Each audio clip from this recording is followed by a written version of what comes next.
So we started, and none of us had ever really even, I had homeschooled, so I hadn't even had my kids in school very much. I had obviously gone to school, I wasn't homeschooled growing up.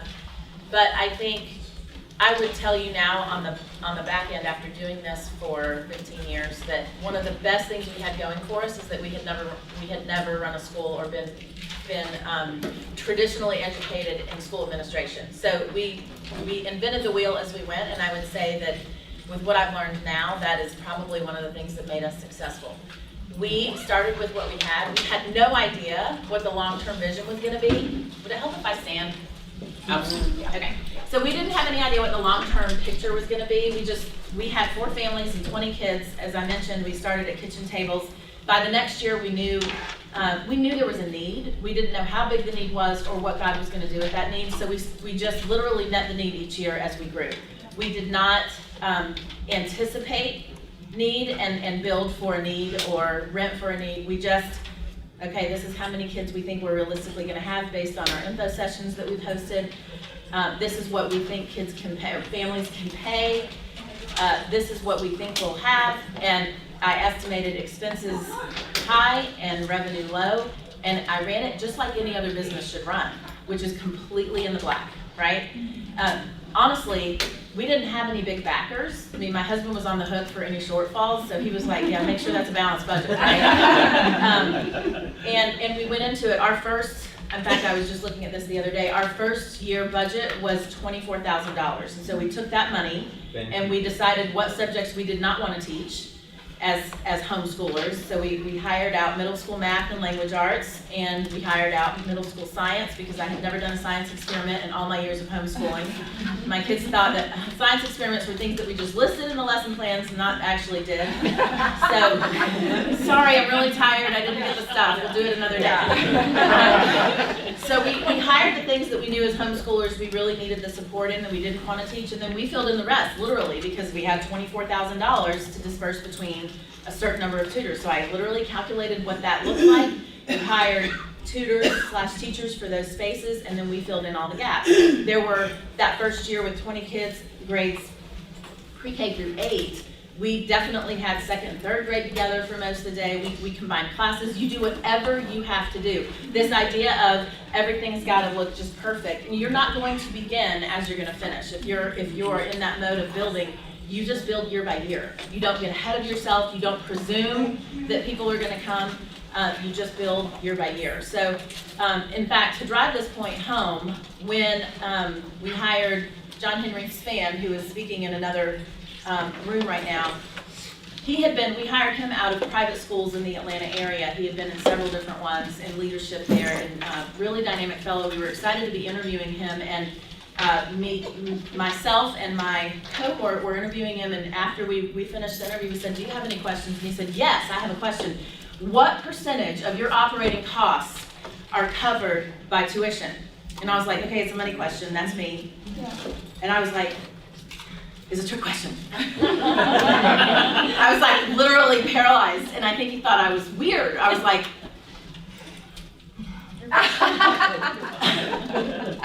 we're a school, our only source of revenue is tuition income. I mean, 100%? Yeah. And he was like, mic drop, I cannot believe it. And I was like, what?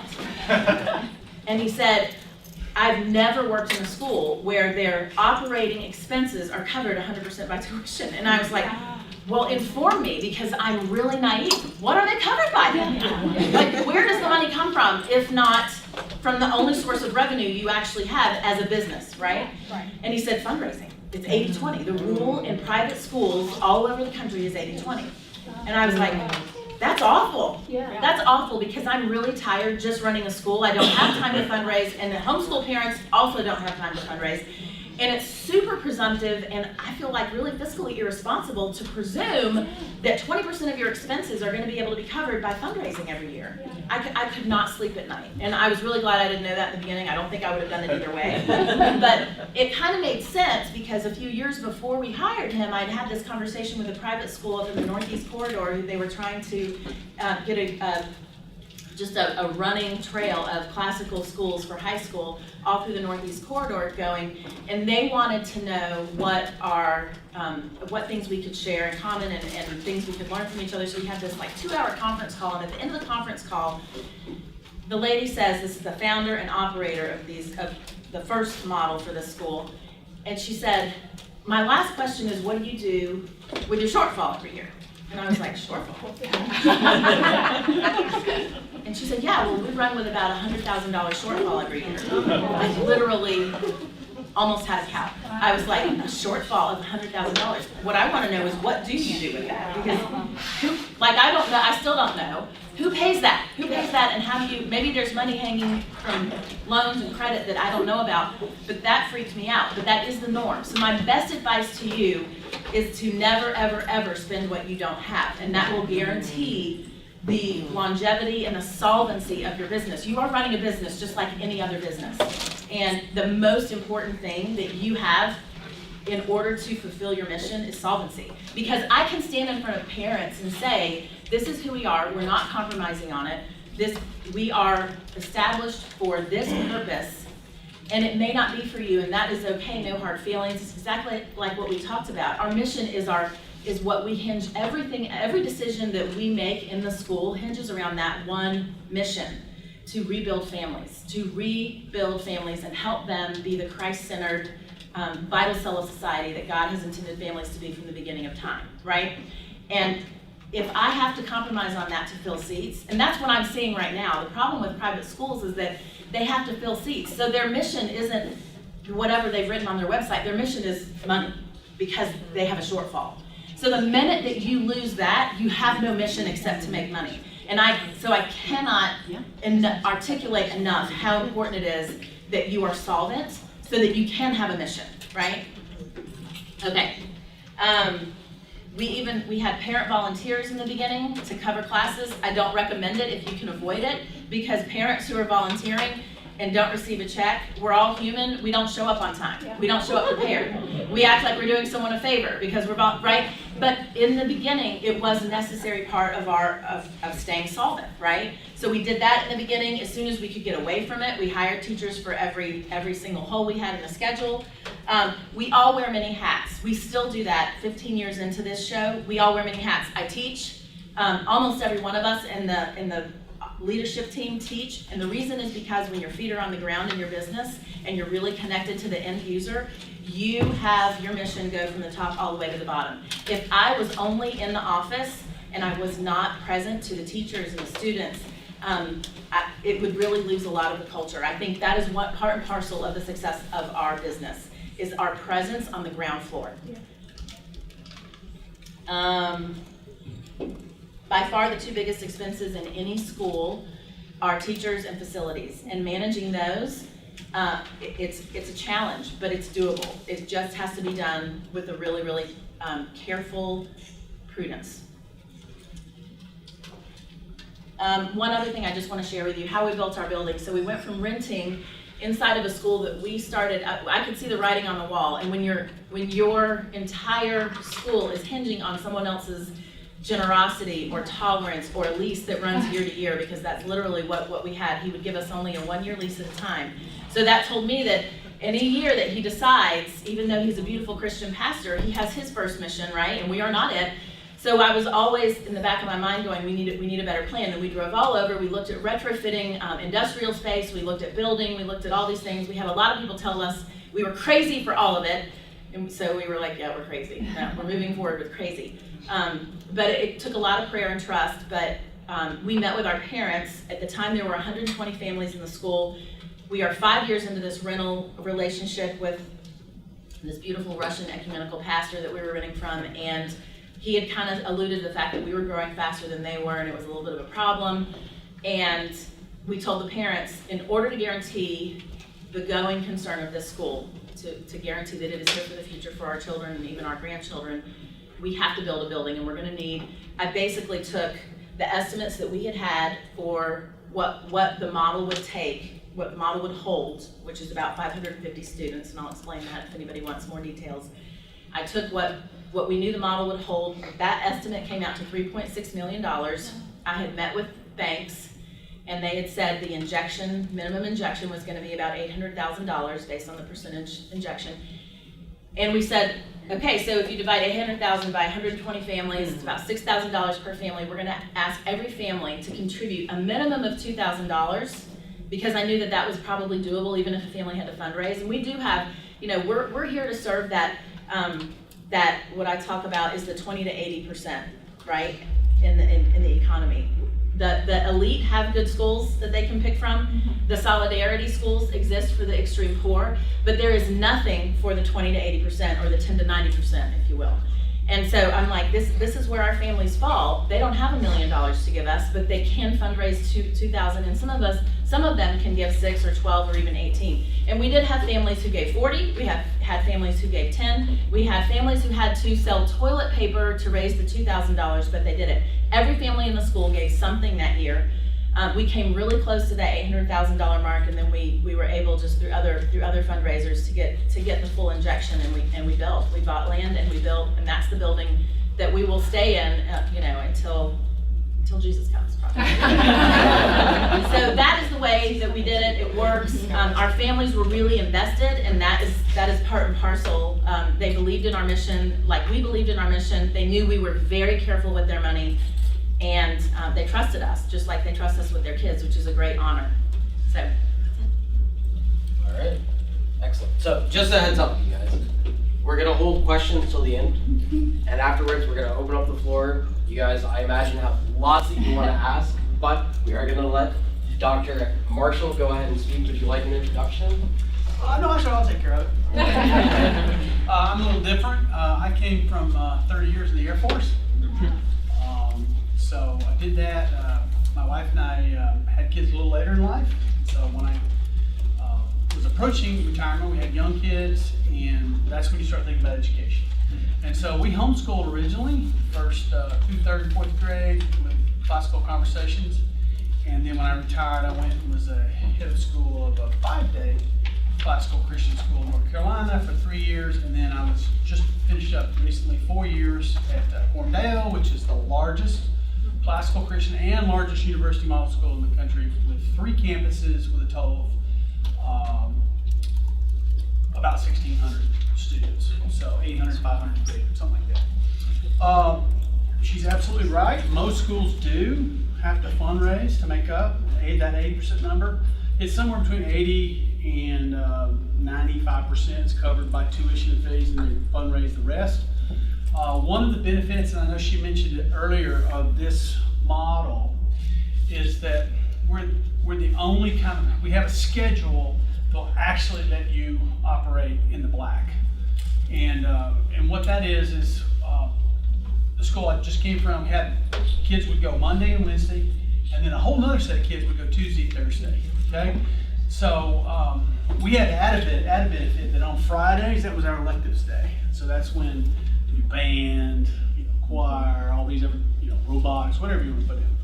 And those are a la carte, and they're really, we fill those due to market, who wants what, and so we fill that up. And it ends up being a positive revenue source in itself, those Friday elective classes. And we found through our research that since there were 4 periods of the day, no one was there. Only 50% of the people were there at any one class. So it worked out perfectly where we could support twice the students with half the facilities, okay? And that is very unique for all other educational models. If you pick your schedule right, you can cover 2 times the students with the same facilities and also the same staff. And what's great about this is the teacher teaches on Monday, 1 lesson, and they turn right around on Tuesday, teach the same lesson. So there's no new preps for that. Okay, and that helps. They can also pick up elective classes on Friday. Okay, and so with that, yes, we can and do or are able to operate in the black with that schedule. And the problem is, don't mess with mom's schedules.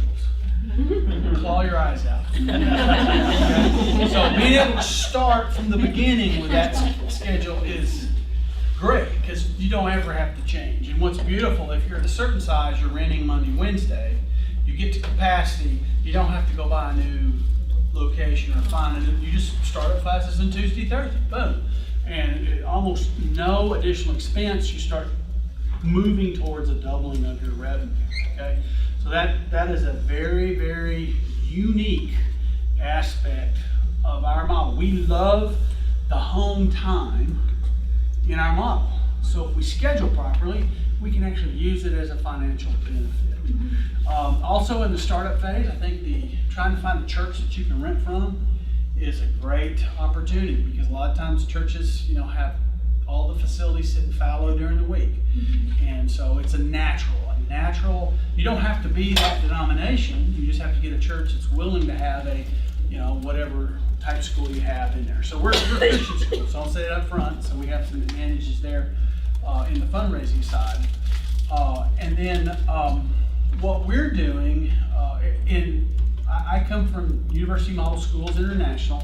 It's the national organization of the school I just came from in University Model Schools. So when schools want to have like-minded folks that they can interact with, they join University Model Schools International. We have a conference in the summer. And then also, University Model Schools International has a systems accreditation.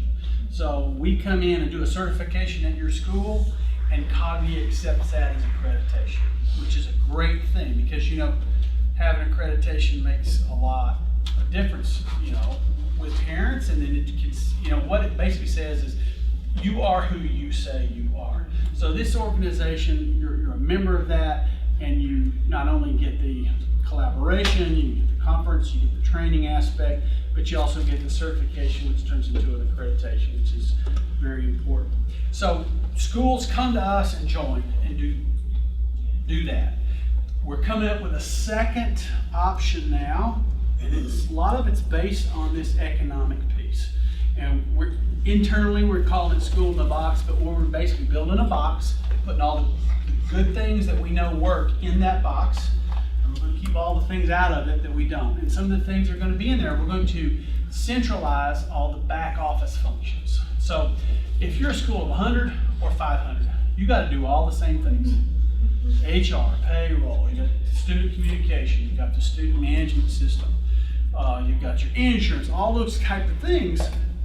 And it doesn't matter if you've only got 50 kids, you still got to do all those, right? What the solution is for the small schools, though, is every person that works at that school has 5 hats.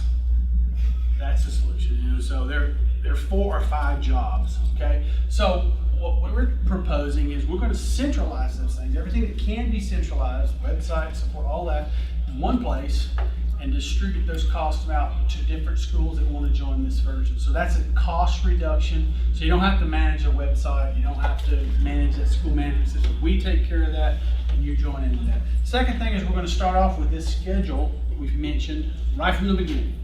We're going to say, look, you don't know yet, but this is going to be great a few years from now. Start off with that schedule and put that in place, and then we're going to help them at least initially start off by the leases with the churches. So we'll put all that stuff in the box, and then also we're going to have it where we have the board is the national board for UMSI, and so they provide board policy, and then UMSI will provide administrative policy, kind of show you how things that we know you need to do. We want to wear uniforms. We kind of just set some rules for that, and then we delegate for the campuses, campus policy, car line, lunch, how you're going to do different things that are locally. And so instantly though, so when someone wants to start a school, usually it takes you about 3 years from inception, okay, I want to do this, to actually open the doors. I mean, it's very unusual for it to be like Bo Dolan said up there, we did it briefly. It usually takes about 3 years if you've been through that. We want to shorten that to less than 1 year. Why? Because this business is a 1 year ahead of business, right? So you're operating now, but you got to be planning and hiring and doing everything 1 year out. So we want to shrink that Genesis startup period to less than 1 year. So that's the goal. So you come in instantly, if you come in with this type of option, right off the bat, you've already got a 501c3, because that takes a while to get. You've got board policy, you've got a distant board that's focused on big picture policy, not local, what color your carpets are, that kind of thing. And then you also have, you're in an accredited system instantly from the beginning. Your parents come in, we're accredited through systems accreditation, and then instantly you start enrolling. You've got a website that's up, and you start enrolling your parents onto the system, the student management system. And then of course all your teachers will have all of their pay and benefits done all for you. And so now what you do as a local school, you work with UMSI to focus on hiring a head of school who then ends up running the administration from policy, not from personality, from policy, and then they hire all the folks downstream from that, which we can help out with that also, because we know how to do HR and all that. We'll have HR. So all of that streamlines it, makes it much more economical, and we want to start university model schools everywhere, because quite frankly, this is the best way to educate a child. What you're doing here is the best way to do it. Millions of families want this and they don't know it yet. Okay? When we do standardized testing, it's an after effect. My last school, the average student graduates and gets a 28 on their ACT. Average. Okay? I had the senior football team averaged 29 on the ACT. I had this huge football player came up to me recently and said, Dr. Marshall, I just want to tell you, I was so prepared for college. My peers were lost. Yes, and he wasn't a particular academic, but just knowing that days off aren't days off, they're work days, the maturity and the time management. So the country's going in the wrong direction. You're going in the right direction, and we got the answer. So I want to encourage you. We want to help you in any way that we can, and that's really what I have. So I'll open up for questions. Excellent. So, questions. We'll start in the back. Me? Yeah. You first. So my question is on the building. Like everything you were saying, I'm like, that's me. That's me. Because I have an economics degree, and like when we were planning it never occurred to me to plan our budget with fundraising, and people were asking me the same questions, and I'm like, well, no, tuition, that's what we do. Am I supposed to do it differently? But my question was also on like the scale. You said something like, at what scale did you find that being able to get to your own building, ask your parents to buy into that, like kind of the economies of scale that you hit, and then also being able to mirror your days, like do the Tuesday, Thursday, Monday, Wednesday thing? Because I'm finding, like we have 100 kids right now, and the church won't let us use the building for 2 more days, and I'm like, we want our own building, we've got to be able to use it, 4 days. We're not quite there yet. We're turning people away. So that's you're kind of in that bind of you can't grow to the point where you can support your own building before you build the building, and that's going to be a problem. Yeah. I would look for a different rental facility, because we did. I know you don't want to hear that, but it's our 3rd building in 5 years. we did start our. So we had the Tuesday Thursday session was the first session we started with, and as that filled, we started the Monday Wednesday session. So by the time we built our building, we had the Tuesday Thursday session completely full, and then the Monday Wednesday was beginning, but that was enough, as he mentioned.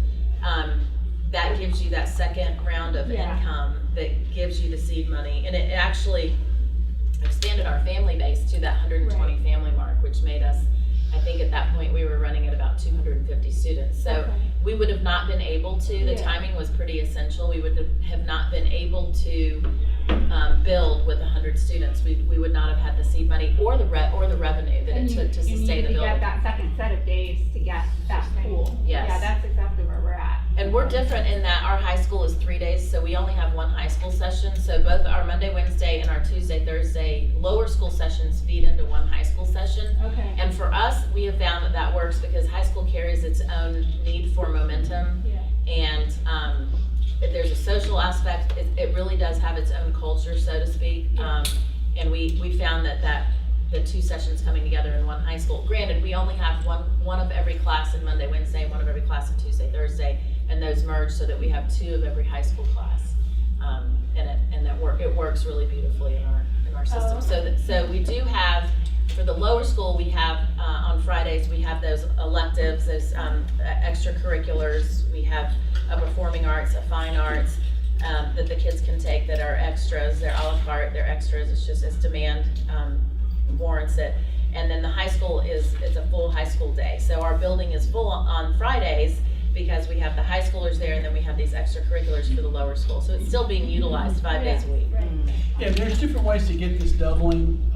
Some of the labs have to go on Friday for high school. So there's some differences you have to make for high school. So, but I can talk to you about that.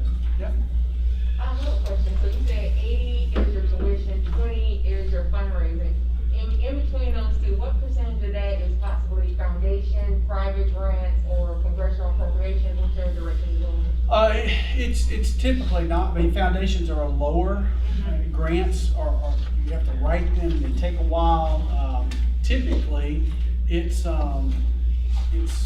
your families that have extra ability or capability and willingness to give, or business leaders. I mean, there's certain business leaders in the community that give. So there's a whole thought process on fundraising. My first school, it was exactly when I first got there, they were running about $100,000 a year deficit. When I left 3 years later, we were about $400,000 in surplus. And so, and you didn't have that much. We had to build up a development program. And it's just that this schedule thing I'm talking about gives you a head start on most other private schools. And so,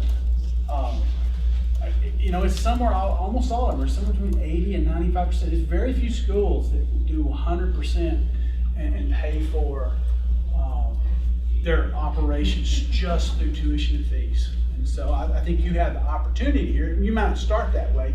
And then there's another way too. When you start talking about, you still may want to do fundraising, because instead of taking a loan out, you may want to raise funds and do it that way. Or if you have projects, you need to put in certain systems, And we do fundraising for that. Yeah, so you want to increase your capabilities, or you want to improve the product. I mean, one of the biggest temptations for parents is that Christian school is they're going to miss out. I love the Christian stuff, but they're going to miss out on football and band, and so that's the temptation. It's kind of, well, we got the private school. Let's go get into public school so they can have band and drama and all this. So, and I think that's what our challenge is to try to minimize that temptation, to take them out of that environment, which we know is best, like in being with a family, or if you're in a religious school, the spiritual part, but try to get critical mass so you can provide some of these things that just really tempts the parents, because you don't have that. My own two sons, sophomore and junior, in high school, they have three sports: football, basketball, track, and they're in choir, symphonic band, and jazz band. And they can only do that because they've got the time, and then they got those Friday class, those electives to do those things. I'm bragging a little bit. So I have a couple comments and a couple questions for each of you. I'm assuming Uniform Deo is not-for-profit 501c3. Are you set up that way as well? Yes. Okay. So we're a little bit different. We chose the path. We started as a 501c3. We voluntarily relinquished that and became a for-profit school. So we don't do any fundraising. Our model supports about 120 students right now, 200 at max capacity. We've built our own buildings, and it is profitable. We don't charge, we're a third the typical Catholic school tuition in our area. So words of encouragement to anybody getting started. What is your area? We're northwest suburbs of Indianapolis. Awesome. So we are on a 4-acre campus. We have about a 14,000 square foot building that we've built over the course of time. We started in 2016. My question, number one, is to you, Marshall. This school in a box concept is not new. There are others trying to do it. Do you have an idea of what your cost is going to be to do that now? Well, we know that we have to have some centralized systems that we're going to stand up ourselves. And then we also believe that the local campus has to do the fundraising at the local, because I believe there has to be some skin in the game at the local part. And I've had some experience with that, where centralized fundraising and distributed out, just. That's socialism. It's not gonna work, it's not gonna work. So there's a fundraising piece for the centralized part that helps us stand this up. Because one of the big problems is your initial investment. Okay, once you get the tuition coming in, and you got the school to raise money for us, but getting that initial little egg is one of the biggest challenges. And so that's for the centralized part and for the out. So I kind of have some numbers for the centralized part, which wouldn't be of interest to you. But the question is, how much do you need under this model? How much money of an egg do you need to stand up a campus with this model? Well, we've talked in terms of 50,000 to 80,000. It has to do with, there's a certain amount of desk chairs and things. Even though you're renting, you got to buy that stuff, printers and stuff like that. But also, you're going to need at least that head of school there about 6 months ahead of time, so you've got some salary to pay for. So we've had a lot of debate over it, but we're probably anywhere from 50 to 100,000. And I asked partially for validation. I asked partially for validation. We worked with Hillsdale College and Hillsdale Academy when we first started our program. They were incredibly supportive, and at the time we started, they were not charging for their school in a box program. They are now, of course. Yeah. But we've been encouraged by Hillsdale to franchise our model to offer similar services where it's school in a box. What kind of number they give you for that individual campus? It's very similar. Yeah. Depending on whether you're going to rent or own, it's very, very similar, depending on what scale you're going to start. But the things that we've learned through this is you have to be really conscious of administration costs. We do wear a lot of hats, just like you do. Yeah. I came from a world where I was turnaround CEO for a private equity company, so I don't know anything but the black. That's it. It has to be in black. Right. And when we started, that was our mission, but it wasn't our mission for profit for our school. It was our mission because we felt like that fiscal responsibility was critically important for the message we were trying to deliver to the student.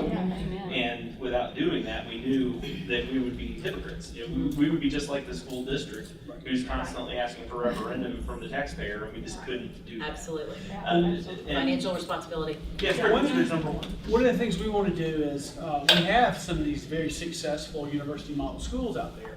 So for these schools starting up, and we've offered this, and say, look, you get to gather some business leaders that you think are interested in this, and we'll come and we'll show you examples. Okay, here's Veritas, in Austin. Here's going down here. These are the type of school. If you want one of those schools in your community, help us now get this initial startup. So you help with the fundraising on the local level by your That's what presence. part of this central organization, that's our plan for that, is to help for that. And see, I think of this, there's horizontal giving and vertical giving, okay? So horizontal giving is kind of give to get. We need a teeter-totter, okay? And it's not bad, it's just the parents get together and they give you money for a teeter-totter. More vertical giving is, I'm committed to this vision, okay? And for religious schools, that hey, God's told me to give to this, okay? So when you start talking at a campus level, a lot of times it's this horizontal type giving. When you're talking about a bigger program, how do we do this en masse for the whole country? We're going to have some folks that are vertical givers. They're going, okay, the country's going this way. We know the answer's this way. Let's join in and let's give. So that would be good. Yeah, and I don't view what Hillsdale or what we're doing or what you're doing as competitive in any way. I think it's it's necessary. Absolutely. And Absolutely. vertical giving is clearly the path to success. That's right. I disagree with that. You got it. Both are fine, but we need that. Yeah. Yeah, I think that the fundraising component does challenge all of us. We've had folks that have given even though we're not for profit, it's not collectible, but for scholarship funding and things like that, people still want to participate. But we're really careful and really intentional about that because the moral compass can be so easily skewed if you get the wrong type of investment. Absolutely. We've been very intentional about that, I think. There's another question at the back. So I actually had a couple of questions, but your school in the box concept is intriguing. We homeschooled, so we had no interest in kind of being in a community with the schoolers because I have a son with unique needs. Mm-hmm. But I have kind of built startups my entire life. And so it's intriguing me your kind of back-end consolidation concept. Because there's a lot of stuff that's just being run SaaS now in the software world, payroll, benefits administration.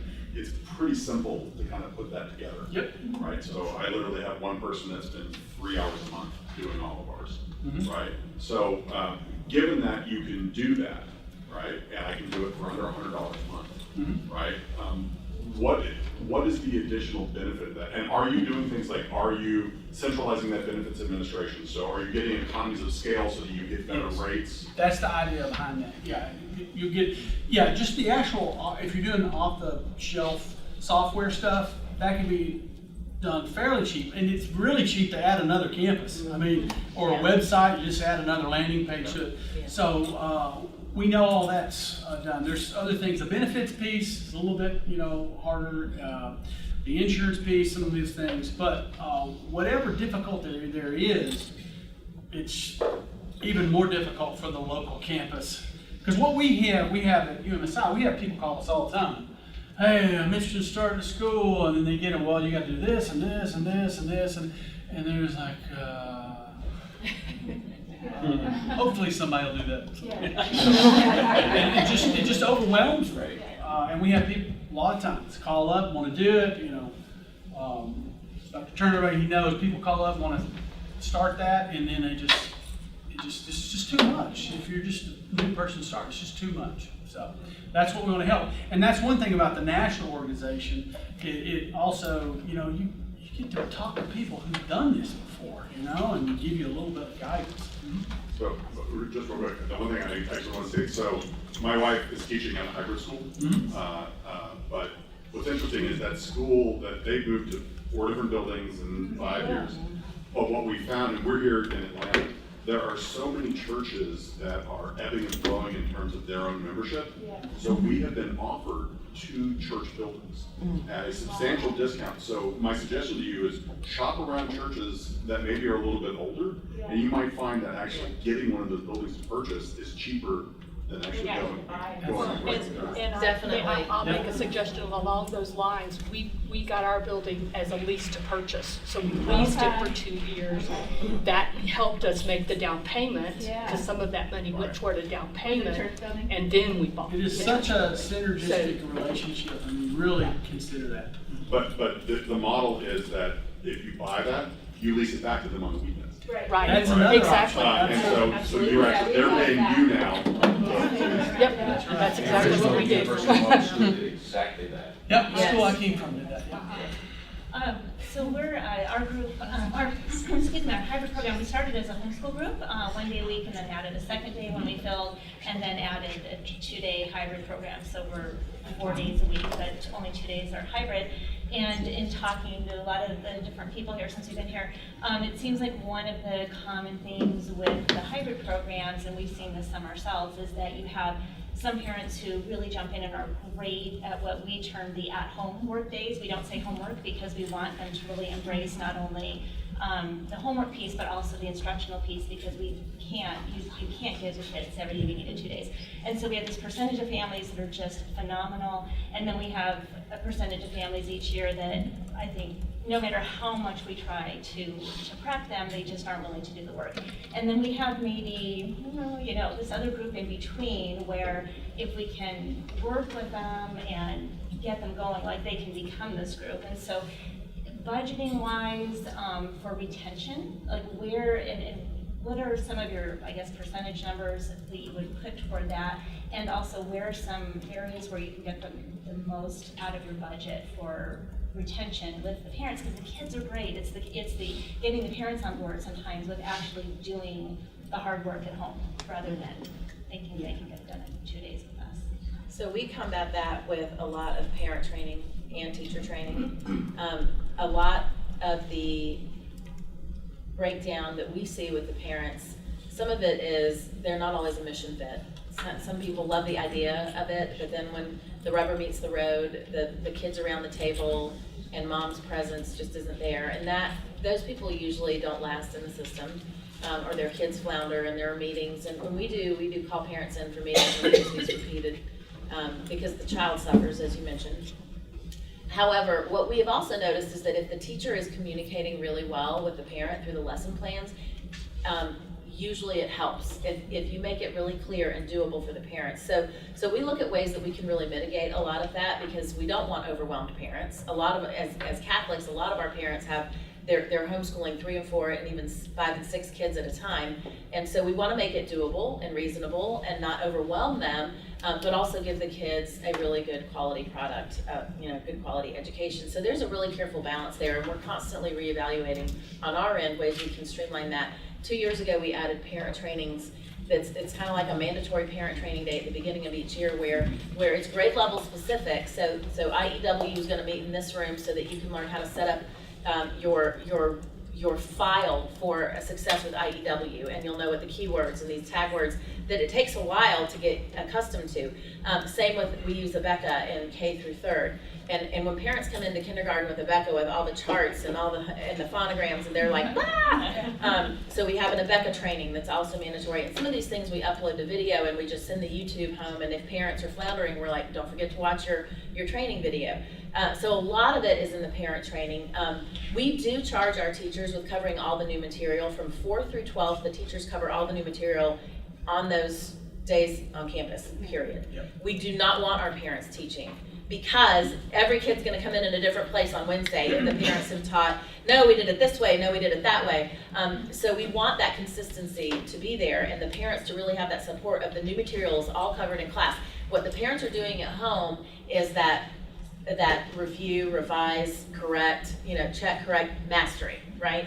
And that's the piece that really has to happen at home, and some really do it better than others, and sometimes it never changes. I would say absolutely the parent training piece, the teacher training piece, because Yes. sometimes you'll get teachers in, and the biggest downfall of teachers in this model is they just can't deal with the amount of parental involvement. Yes. Yes. The balance. A teacher who's a control freak does not last in the high. And there has to be continuous, and that's where most of the teachers fail. They just can't, they just feel like it's, helicopter parents. No, these parents are engaged.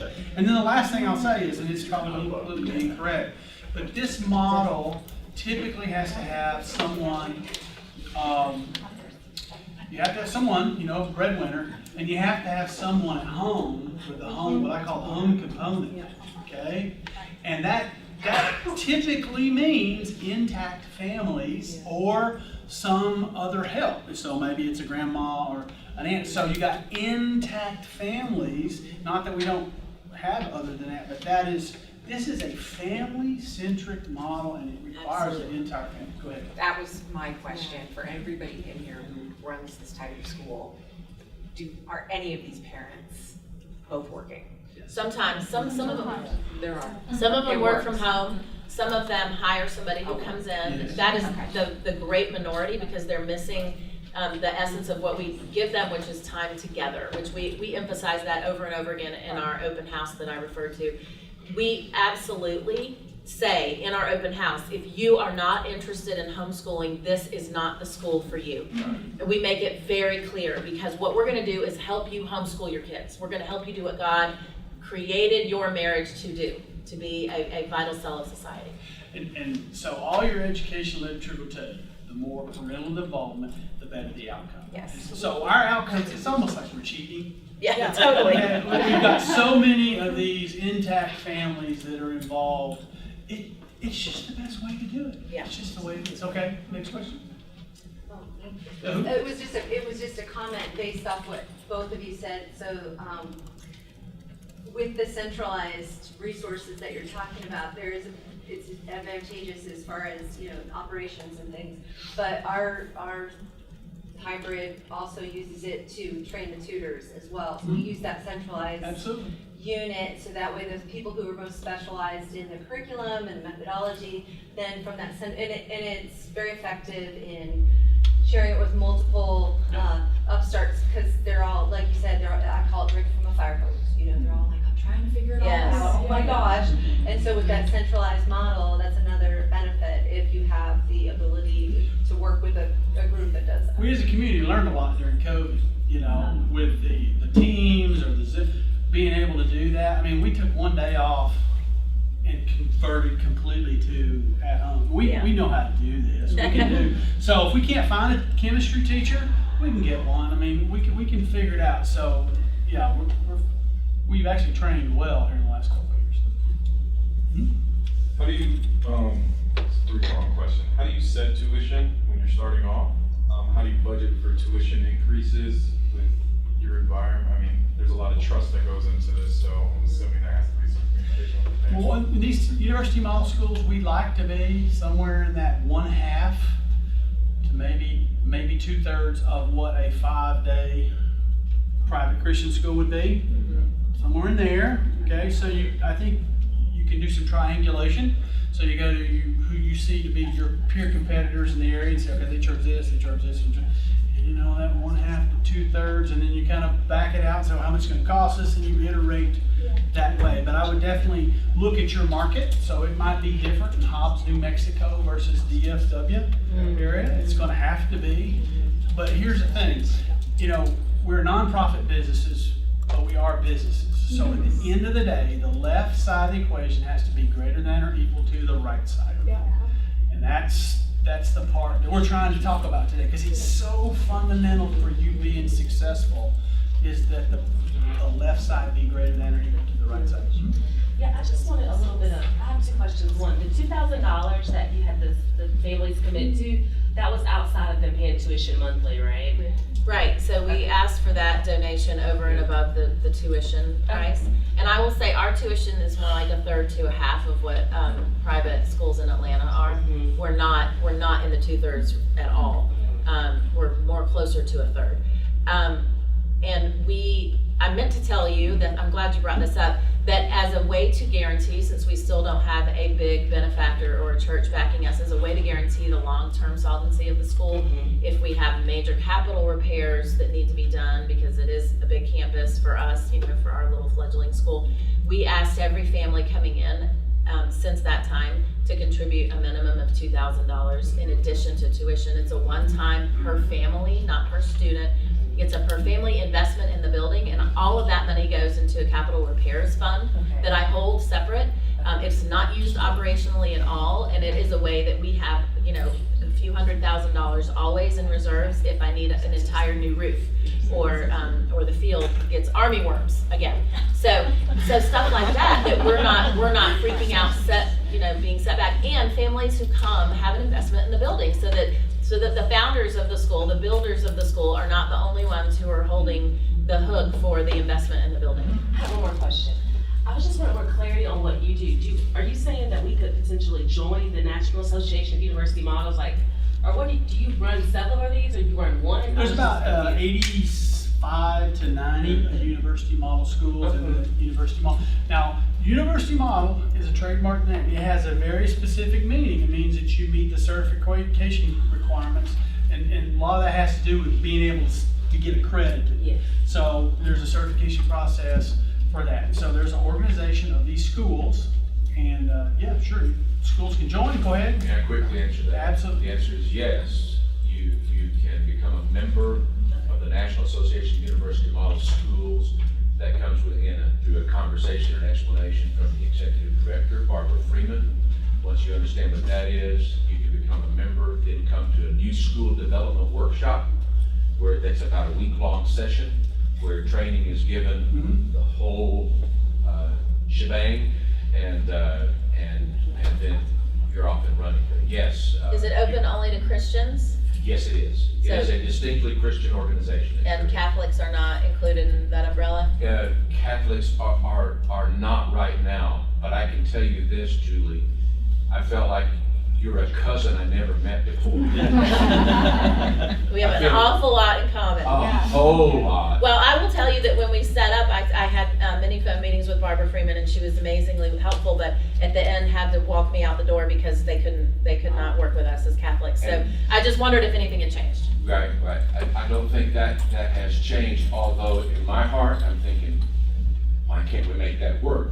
Because you could have just as well been part of our family saying everything you just said. Right. You might have seen me nodding my head because we could. Well, I would love to meet with you guys about, we have the problem of we're completely full, and we have these families who are begging, and we need a way that we can do a school in the box and help other people start this. We get asked weekly to help. And so I'm interested in paying you to help me start a clearinghouse for that. Wow.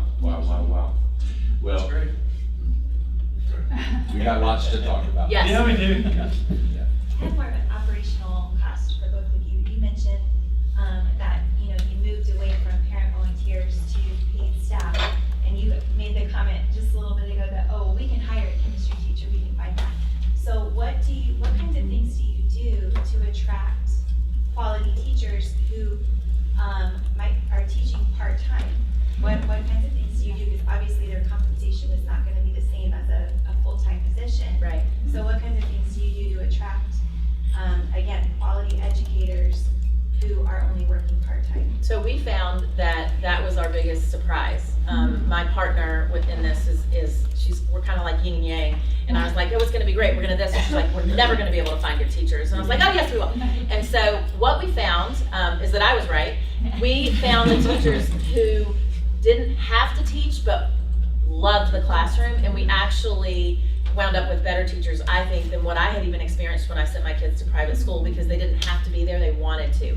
And yes, we do, we're different in that we don't actually have any full-time employees. We don't pay benefits. We help our teachers find benefits when they need it, but one of the ways that we defray costs is everybody's a part-time employee or 1099 consultant who works with us. So I am the human resources department, and that's how we run it, and it does keep it very streamlined and very low cost. Every one of our teachers works extremely part-time. Some work 4 days a week. We do have one 5-day-a-week employee, but she's not there for 8 hours a day. So that's kind of the way that we work it. And we do hire mostly from within our community. It may not be someone who is a parent, and usually it's not. We do hire parents, but they're paid. When you're taking a check home, you still take the job more seriously. So it's not that we're opposed to hiring parents if they're really the best candidate for the job, but we also have managed word of mouth is a beautiful thing. In the community, you wind up finding some of the people who hear about you when you're convicted about your mission and they want to be part of it. And we've gleaned a lot of our teachers just from within the community that way. We have sometimes run ads and found like Latin teachers are the hardest thing in the world to find. And we have run ads all over Kingdom Come for Latin teachers, and by the grace of God found some really, really good ones, but it's been hard. Chemistry, hard. Yeah, math is tough Try getting sometimes. computer science. Yeah, but when you do get a full schedule where you got a Monday, Wednesday, Tuesday, Thursday, what's beautiful is there's a lot of parent moms that they teach the same day their kids are in class. Right. And then they're home, so that's a benefit. And then also retired teachers. Our founders, who were at King's Academy here in Woodstock, whenever they first started hiring teachers, those teachers were gonna have to find childcare elsewhere. And so they just felt convicted that, we're asking them to do what we aren't wanting to do, which is farm your kids out. So they began day one with free preschool, and that's been huge. For teachers. We call it tuition. All Tuition staff. remission For is staff. a really good, that's a good reason to do tuition remission if you can. Do you have high turnover? I just was wondering, like with your teachers? It's very low. Our teacher and family turnover is extremely low, and I'm grateful for that, because it is a huge investment of our time to onboard a teacher in this hybrid system, because it requires more training. Most teachers don't come to us saying, oh, I taught at a hybrid. They say, oh, I taught at 5-day school and I'm really interested in this, but there's a huge learning curve there. And so by the time we invest the time it takes for them to learn our system, we hope that they'll love the culture enough that they stay. And the ones who come from within the community usually do. Yeah. I've had teachers come to me many times. I taught for public school for 2 decades. This is why I became a teacher. Right. Because the kids are, yes ma'am, yes sir. They're happier. They're obeyers, they obey. Julie, you're also part-time with your school? I am part-time, yes. My husband would disagree. But I'm still, we split. This is part of our organizational. My partners and I, there is a 3-woman team who runs the entire school, and we take days. So I'm there Monday, Tuesday, Wednesday, and part of Friday, and then it flip flops depending on the day. So, but it enables us to all be present to our families, because we all have large families, but also at least one of us, usually two of us, are there at the school, and then the rest of the leadership team fills in with us, but we're always there. You're working overtime, I'm just trying to. Yeah. No, it's a great question. Yeah. It's a great. I wanted to know, when you first started with the payroll thing with your teachers and with your families, at our particular homeschool co-op, all the parents pay really low fees, but they pay it directly to the teacher. And then I come in at the beginning of like, September and in January, and I give the teacher a lump sum stipend. So, to keep them there, because, keep my parents, I'm paying like $30 a month, but I come in and give them the lump sum stipend. I'm trying to think, is that not a good way to operate? It's a different model, it's a co-op model, so it's not, they do that, people do that all over the place. Okay, so it's like, okay. Yeah, it's not, So this whole concept of fundraising for 20% of the budget is foreign to me. So I was wondering, are there tools that you guys use to make that easier to fundraise, or is it kind of just? There's a whole theoretical field of development and fundraising. So I mean, there's a lot of help. There's different ways to do it. Yeah, I mean, go ahead. I had a question about tuition reductions for families and mothers or families that might be working and teaching as well. How does that look in your establishments? And then the other is scholarship allotments. How does that work in your? For a mother that was teaching and had kids, basically the kids would get 50%. Like if you could, full-time teacher, if there's full-time, there's at least one child would be completely tuition remission covered. Right. If they only worked half that time, it would be prorated for half. It's kind of the concept. We prorate it similarly by a percentage discount by how much the teacher works. So a certain amount is taken off of each child's tuition based on how much the parent works. We also have, in the state of Georgia, how many of you are from the state of Georgia? Okay, so in the state of Georgia, we have the tax credit scholarship program, which was introduced, 12 years ago, 15 years ago at the state legislature. It was the way that the conservative legislature that we had was able to pass a school voucher equivalent. And actually, it's better for us than school vouchers, because what it allows, any person who makes money in the state of Georgia can offset up to $2,500 of the state income tax burden that they have to pay anyway to go to the school of the private school of their choice. So we actually require parents to participate in that, because it makes, you're talking about several $100,000 of free government money that we're able to avail ourselves and then give back to the parents. So that is one thing we offer a lot of to, especially our parent teachers. We give them a huge piece of that scholarship money, and it doesn't cost us anything, because it's money that's sitting in an account that we can draw from. So that is, and all of our scholarships, if we offer any scholarship, it's through that fund, because it more than covers it. And actually last year I had money left in it. So we had more than enough to cover everyone who asked for money. We have asked them to write a letter, submit the paperwork that the government requires, and we were able to fulfill everybody's needs and then have a lot of money left in the fund. So it's really, Is this a home scholarship program? No, it's the, it's what she. it's a tax credit. It's the Georgia tax the credit tax credit. Yeah. scholarship. Yeah. And you have to work with an SSO. I have one question and one piece that may be helpful. Is your organization, you have to work Dr. through Marshall, to get the donation. classical Christian schools We only? allow either one. We had about half of our schools are classical. I'm a classical background person. Sure. But then the other half are traditional. Okay, I was curious about We that. For the certification part, we do require that the education folks look at it, because it's got to pass accreditation. So, Okay. you have to be within some big guardrails, but other than that, we leave it up to them. Yeah, good. One thought, I'm with the Herzog Foundation, which is a relatively new organization that's focused on K-12 Christian education in the United States. Not doing a lot of grant writing, but what we are focused on is donor development, helping you raise money, marketing, strategic plan. How do you build a culture that people want to work in when the paycheck is not the thing to do that? So we're putting on a number of what we call boot camps, and they're at no charge to the Christian school other than transportation to get to the boot camp and to get back home. So I just say that if that would be helpful, we don't make any money from it. it's a free conference. We'll put you up in a hotel, we'll feed you, and we'll bring in the speakers on our dime. But we've gotten great feedback and great results. HerzogFoundation.com. And so I just throw that out as you're talking about how do we raise money. Maybe that would be helpful. I'm sorry, could you repeat that? What's the foundation? Herzog, HERZOG, HerzogFoundation.com.